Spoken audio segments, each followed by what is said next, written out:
সময় তখন champion trophy ৭৬-এ যে চ্যাম্পিয়ন ট্রফি দেওয়া হতো তা না।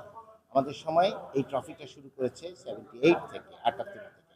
আমরা তখন সর্বোচ্চ মার্কস পেয়ে আমরা একেক বিষয়ে ২টো ৩টে করে প্রথম হয়ে আমরা হয়েছি, যেমন অভিনয়, গল্প বলা, তারপরে আবৃত্তি এগুলো।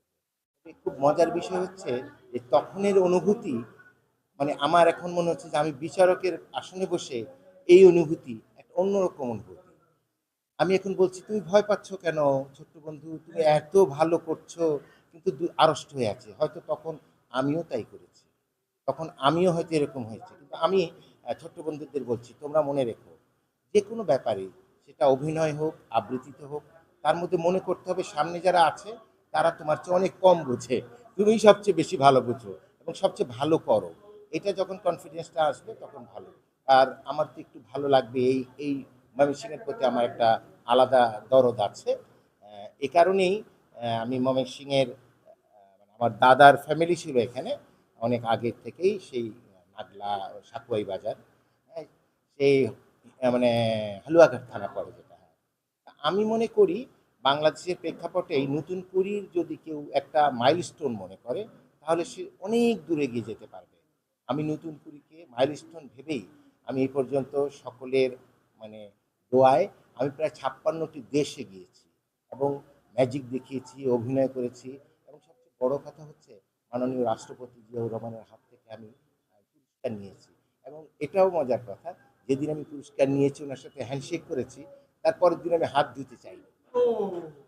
আমার কাছে মনে হয়েছে যে প্রেসিডেন্টের সাথে হাত মিলিয়েছি, আমি হাত ধুলে তো চলে যাবে। কিন্তু ভবিষ্যতে দেখা গেছে বেশি দিন না, তার থেকে ৩টা বছর পরেই আমাকে প্রেসিডেন্ট জিয়াউর রহমান নিজেই তার বঙ্গভবনে নিয়ে তার এই তারেকের জন্মদিনে, যাকে আমরা এখন পাচ্ছি তারেক জিয়া, ওনার জন্মদিনেই আমি ম্যাজিক দেখিয়েছি। এবং সেই দিন থেকে সেটা 78 মনে হয়, 78।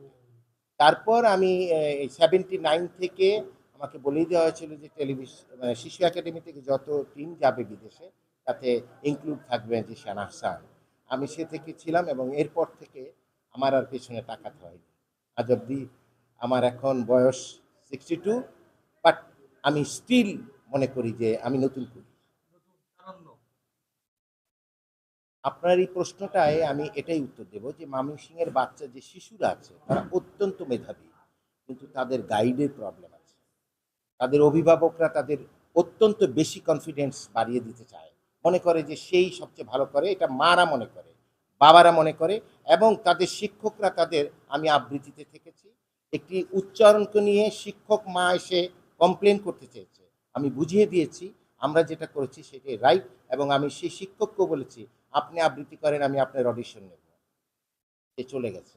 এর মানে হচ্ছে আপনাদেরকে যেটা করতে হবে সেটা হচ্ছে, আমরা এই নতুন করে আগামী বছর করার আগে ৭ দিন ব্যাপী একটা সেমিনার করতে হবে, যেটা অভিভাবকরা কিভাবে তার সন্তানদের তৈরি করবে। পারিবারিক শিক্ষার থেকে তারা অনেক পেছনে চলে যাচ্ছে, আমাদের বলে বসছে যে তাহলে কি আপনি আবৃত্তি না শুনলে আপনি আমাকে ঢাকায় দিতে যাবেন না, নিয়ে যাবেন না।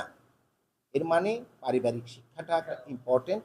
এই বাচ্চাদেরকে এই সময় যদি এটা শেখায় দেওয়া হয়, তাহলে আর সে কোনোদিন শিল্পী হবে না, তাহলে সে শিল্প হয়ে একটা স্থবির, একটা কংক্রিটের কিছু হয়ে থাকবে।